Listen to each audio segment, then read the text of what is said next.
عليكم ورحمة الله وبركاته. وأنيقو halkan iga soo taabinayo barnaamij ku saabsan dhacdada nolosha caalamka sida ay u kala nool yihiin. Haddaba halkan waxaan jeclaystay inaan idin soo bandhigo bulsho ka mid ah bulshada adduunka ku nool qaarkood oo hoy u yahay buraha dushooda, kuwaas oo wadooyinkoodana ay tahay inay jaranjaro ka samaystaan tarjiinka ama darbiga buraha, taas oo ay u marayaan halis fara badan. balele kalkan sida waxa uu dhacayo halista ay marayaan dadka qaar, qofta ilmaha wado ilmaheedii halka uu marayo uu jirjirinayo hadduu dhacana halistiisa ay tahay. sida ay kale waxaa si dheer oo juhdi ay marayaan in ay canuga yar ee micnaha socon karo oo xarig ay ku xirtaan. bal arag webiga dushiisa sida ay ku marayaan, xarig ay ku tul xirtaan, juhdi dheeraad ay marayaan.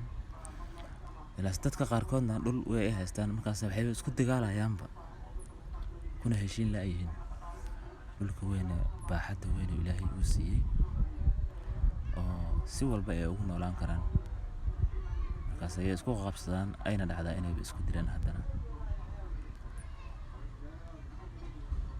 bal ila arag qofkan halka uu marayo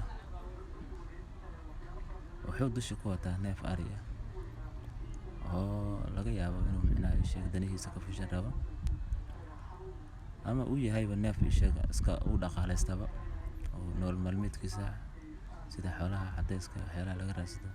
ila arag ninkan laba canug ayuu wadaa, xarig ayuuna ku xiray lacala hadday dhacaan si uu badbaadsho.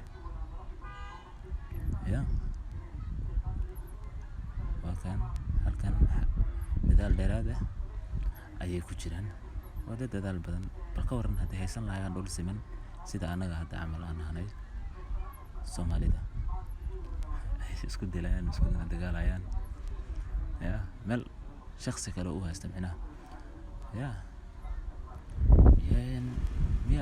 miyuu ku diidayaa dhulkan iska ballaaran naxariista Ilaahay ninka uu siiyey oo dhulkan baaxadda leh ka faa'iidaysan la ayagii isku dulminayaan.